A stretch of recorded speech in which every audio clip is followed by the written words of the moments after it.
Hey everyone, it's me, Corrie Sommers, your local Los Angeles realtor.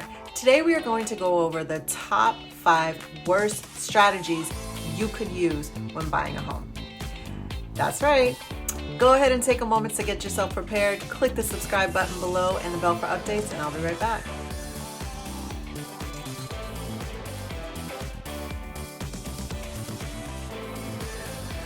Hi everyone, it's me, Corrie Sommers, your local Los Angeles realtor. I want to go over the 5 worst strategies you can use as a buyer in today's market. The very first one is not giving it your best shots. I cannot tell you how many times there are buyers that will come to an open house that will say, hey, I really like this property. I think I want to write an offer, but kind of not give it their best shot. And so what they'll do is they'll write an offer, but they don't respond to the counter. They kind of take this, I want to wait and see position, and will actually either say, hey, let me know when you get more offers, or have their agent, or say to their agent, hey, let me know when they get more offers, as if that's going to change things for them. Or they'll say, I can go up to this amount, but I don't really want to do that, so I'm going to come in over here. And maybe their agent has already done the research and said, hey, there's 6 offers. They're all in this ballpark range. This offer that you're proposing that is not at the max you can do is not going to put you in the running for a counter, but they just say, I want to wait. I have had a buyer before play this game, did not get the offer, and got so upset the following day when a different offer was accepted, because they actually thought that there would be this whole counter process and they'd be able to then make their best foot forward move. That doesn't always work.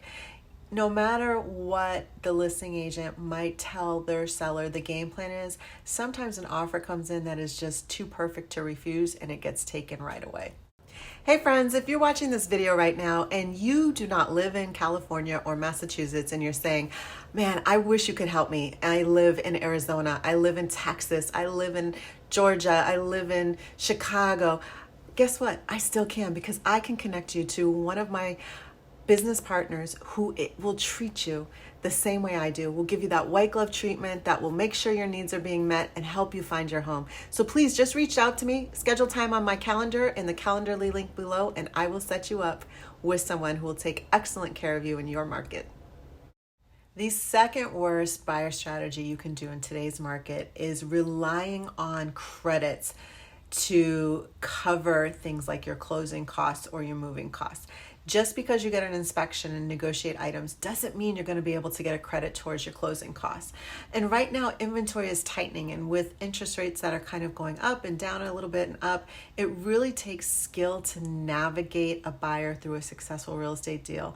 Stronger agents are going to have more chances of win because they have the experience to help guide their clients correctly. You just don't want to play the game of, well, I'm going to go ahead and offer this price just to win, but then I'm in your back of your mind saying, I'm going to ask for $20,000 of credit towards closing costs, and that's going to make everything even.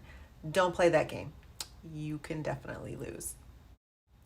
The third worst strategy you can employ right now when buying a home is trying to get a piece of agents' commissions. I don't know where this idea came from, but I have been seeing recently buyers approaching listing agents saying, hey, write the offer for me. How much commission are you getting? You're going to reduce your commission to give me a deal, right? Or calling a number of agents saying, hey, I want to buy this home. I can write with the listing agent, but if you write with me, I'll write with you if you give me $10,000 of your commission to cover my closing costs. Who said this was a good idea? Like, really and truly, I want to put this in a way that can resonate with people. Let's say you work a job. You go to your job 9 to 5, you're an accounts manager, you work more than 50% of your income is off of commission. You might get a small stipend, but as real estate agents, we don't get small stipends. But I'm just saying, let's even operate on that factor, right? Let's say your base salary is $40,000, but really it takes $150,000 for you to maintain your lifestyle and pay all your bills. And so you rely on your commissions. And let's say you're talking to someone that does business with your company and they say, hey, guess what?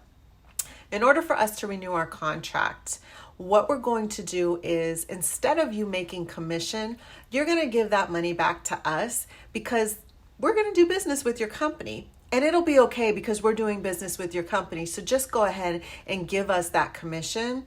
And that way it'll make up for the cost and increase that your services are costing us. You would be sitting there going, what? I got bills to pay. I have a family to feed. Why would I give this company my commission? Well, hello, that's how real estate agents feel. There's so much work involved in being a real estate agent. I'm seriously thinking of doing a video of the 200 things that real estate agents do that the general public doesn't even pause to think about as part of our jobs. But there's so much that an agent does. And guess what? If you've listed a home and you're selling a home and that home doesn't sell, or the seller decides not to sell, or something like that happens, all the money you have spent to market, photos, videos, advertisings, all of that, you don't get back. That's out of your pocket. There's a lot more involved in this process than people realize or that you've learned from television. The fourth strategy kind of ties into the last strategy of asking for a commission, which is such a bad move. But I want to really bring up a point of where this truly can backfire to you. Recently had a deal where the buyer came in, I had the listing, and they were getting a portion of their agent's commission. Now, I understand there are times and reasons that an agent might be willing to do this. You've got bills to pay, a family to feed. For a lot of people, some money is better than no money. I just think we need to draw a line in the sand and not take that position. But anyhow, so because the buyer was getting money from their agent for their closing costs, when it came time for home inspection, there were repairs they wanted, and the seller didn't want to do the repairs. The seller wanted to give a credit. Well, guess what? Now there's no room for a credit because the buyer's already gotten their max credit. So what does that mean? Well, the seller wasn't willing to do the repairs. The buyer still wanted to get the home. There was no room for credit. So guess whose responsibility the repairs fall on? The buyer. They shot themselves in the foot. Don't make that mistake. Please don't make that mistake. The last part of the 5 worst strategies you can do right now in today's market is waiting on interest rate. Yes, I said that. Now, don't get me wrong. I completely understand when you are in a tight budget that a 1% or 1.5% interest rate really makes a difference in your payment. But here's the thing you have to understand. Nothing is guaranteed. There are some articles coming out right now that interest rates might go up to 8%. So if you sit there and wait for your interest rate to drop and instead it goes to 8%, you haven't bought a home. Now that same property is 3% more or 2% more in interest. Maybe your payment is a difference of $300, $500, $1,500. Can you still afford that home? Or now you're going to have to go into something smaller, something in a different price point. It's always better to go ahead and just get the home today. And when interest rates do drop, because we really believe that's going to happen, but there's no guarantee.